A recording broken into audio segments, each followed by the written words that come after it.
Bahujan Samaj party की राष्ट्रीय अध्यक्ष पूर्व मुख्यमंत्री मायावती के दिशा निर्देशानुसार गांव चलो अभियान के तहत आज मीरगंज विधानसभा की नगर पंचायत फतेहगंज पश्चिमी में 1 दिवसीय सेक्टर स्तर पर कैडर कैंप का आयोजन के मुख्य अतिथि पश्चिमी उत्तर प्रदेश के प्रभारी शमसुद्दीन राइन ने कैडर कैंप में बसपा कार्यकर्ताओं को चुनावी मंत्र के साथ ही संगठन को मजबूत करने के दिशा निर्देश दिए।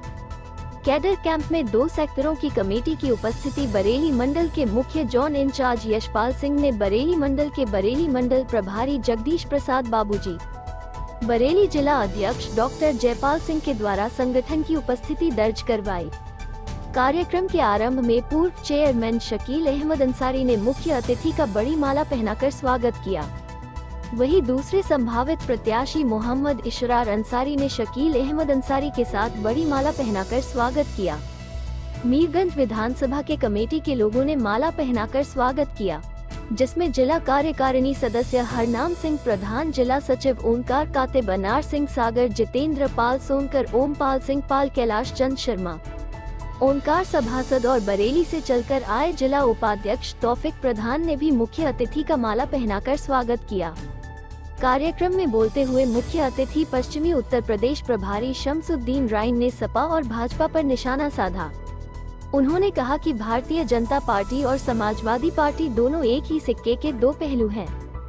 समाजवादी पार्टी भारतीय जनता पार्टी का डर दिखाकर मुसलमानों के वोट लेने में कामयाब हो जाती है, वही भारतीय जनता पार्टी मुसलमानों का डर दिखाकर हिंदुओं के वोट लेने में कामयाब हो जाती है। ये दोनों पार्टियां हिंदू मुस्लिम की राजनीति करती हैं, परंतु मायावती ने अपने शासनकाल में एक मिसाल कायम की। बहन जी की सरकार में एक भी हिंदू मुस्लिम का दंगा नहीं हुआ। वहीं दूसरी तरफ समाजवादी पार्टी की सरकार में मुजफ्फरनगर सहित 200 से ज्यादा हिंदू मुस्लिम दंगे हुए। जिस तरह से समाजवादी पार्टी में मुसलमानों का 100% वोट लेने के पश्चात भी सरकार नहीं बना पाई। शमसुद्दीन राइन ने कहा, इससे ये स्पष्ट हो जाता है कि समाजवादी पार्टी भाजपा को हराने में सक्षम नहीं है। वही मुस्लिम समाज बहुजन समाज पार्टी की तरफ 100% वोटिंग बहुजन समाज पार्टी को कर देता, तो इस उत्तर प्रदेश में भारतीय जनता पार्टी की सरकार न होकर बहुजन समाज पार्टी की सरकार बसपा सुप्रीमो मायावती ही मुख्यमंत्री होती और प्रदेश में सांप्रदायिक शक्तियां शून्य पर होती। जिस तरह पूर्व की बसपा सरकारों में कानून का राज होता था, उसी तरह उत्तर प्रदेश में कानून का राज होता। पश्चिम उत्तर प्रदेश प्रभारी शमसुद्दीन राइन ने कहा, बसपा सुप्रीमो पूर्व मुख्यमंत्री मायावती का कहना है कि राजनीतिक गठबंधन से कहीं ज्यादा जरूरी है सामाजिक गठबंधन का होना, क्योंकि राजनीतिक गठबंधन स्वार्थ पर आधारित होते हैं और सामाजिक गठबंधन की सरकारों में ही सामाजिक परिवर्तन होता है। सामाजिक गठबंधन से प्राप्त सत्ता में सांप्रदायिक शक्तियां समाप्त की जा सकती है, क्योंकि ऐसी सरकारों में कानून का राज होता है। समापन के बाद पत्रकारों से वार्ता करते हुए पश्चिमी उत्तर प्रदेश प्रभारी शमसुद्दीन राइन पत्रकारों को बताया, राइन साहब, आज जो ये आपका सम्मेलन है, ये किस मकसद से बुलाया गया? ये बहुजन समाज पार्टी की राष्ट्रीय अध्यक्ष बहन कुमारी मायावती जी की आदेश अनुसार गांव चलो अभियान चल रहा है। हमारे यहाँ सेक्टर और बूथ का दुरुस्त करने का काम गठन चल रहा है और उसी संदेश से सर समाज को जोड़ने का काम चल रहा है। और जो इस उत्तर प्रदेश के अंदर ने पूरे देश में जो खाई को बांटने का काम करने का काम कर रहे हैं, नफरत की बुनियाद फैलाने का काम कर रहे हैं, वो लोग नफरत फैलाने का काम करेंगे, हम भाईचारा बना के काम करेंगे।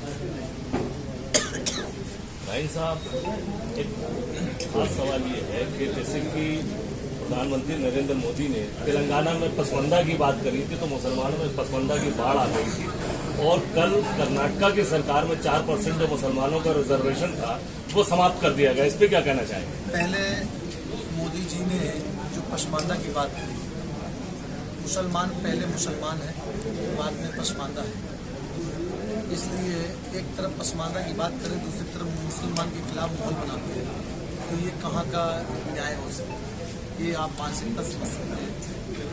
दूसरी बात ये है, मैं आपसे पहले भी कह रहा हूँ, ये टोटल चुनाव हिंदू और मुसलमान पे ही कराना चाहते हैं। इसलिए आरक्षण की बात हो, चाहे किसी को खुश करने की बात हो, किसी को दुख करने की बात, केवल हिंदू और मुसलमान एक ही पेटेंट है। इस तरह आपने अपने कार्यकर्ताओं का कार्य देखा, तो पूरे मौजूद यहाँ नहीं रहे, पदाधिकारी को आप क्यों किस तरह से इसमें? देखिए, हमारा एक सेक्टर थोड़ा सा वीक रहा, तो एक सेक्टर को हमने दोबारा पुनः गठन के लिए किया, जहाँ इसीलिए तो हम लोग आ रहे हैं, इसीलिए तो हम विधानसभा में नब्ज टोलने आ रहे हैं कि कार्यकर्ता कहाँ हमारा गठन कमजोर है, अगर 19-20 है तो उसको हम लोग दुरुस्त कर रहे हैं, बाकी तो सब तैयारी है। इस तरह आप भाषण के दौरान ये कह रहे थे 2007 से सरकार चली, शायद 2012 तक आपकी सरकार चली, तो कोई एक दंगा नहीं हुआ। जिस जनपद में आप बैठे हुए हैं बरेली में, यहाँ पे लगभग 1 महीने तक कर्फ्यू चला था, दंगा हुआ था, आप ही के शासनकाल में। आप समझ सकते हैं, हमारे यहाँ किसी की जान माल की हिफाजत होती है। अगर कोई जातीय संघर्ष या धार्मिक संघर्ष होता है तो उसको रोकने का काम भी हमारी सरकार करती है। आप बताइए, यहाँ कोई ऐसी, देखिए, जहाँ जातियों पर भेदभाव होता, धर्म के ऊपर भेदभाव होता, वहाँ बड़े पैमाने पर दंगे फसाद होते हैं। गुजरात में दंगे किस बड़े बुनियाद पर, मुजफ्फरनगर में इतना बड़ा, मुजफ्फरनगर से लेकर प्रतापगढ़ तक, कितने बड़े 4 प्रतापगढ़ तक, कितने बड़े 400-450 छोटे बड़े दंगे सपा की सरकार में हुए, सपा की सरकार में। बीएसपी की सरकार में अगर किसी भी धर्म, किसी भी जाति के लोगों ने अगर गलत किसी के साथ किया है तो उसको, अगर किसी के साथ गलत हुआ तो उसको इंसाफ मिला, जिसने गलत किया तो उसको जेल भेजने का काम किया। बहन जी ने इस पर चाहे लाइन ऑर्डर मेंटेन करने की, अगर इस देश में किसी लीडर के पास लाइन ऑर्डर मेंटेन करने की क्षमता है तो केवल इस देश के अंदर एक लीडर है, बहन कुमारी मायावती जी, जिन्होंने कोई भी, अगर चाहे एमपी हो चाहे एमएलए हो, किसी ने भी अगर लाइन ऑर्डर तोड़ने की कोशिश करी या जुल्म जास्ती करने की कोशिश करी तो अपने घर में बुला के अपने सांसद को गिरफ्तार कराया था, अपने विधायक को रास्ते में रुकवा के गिरफ्तार कराया था। ध्यान कर लीजिए।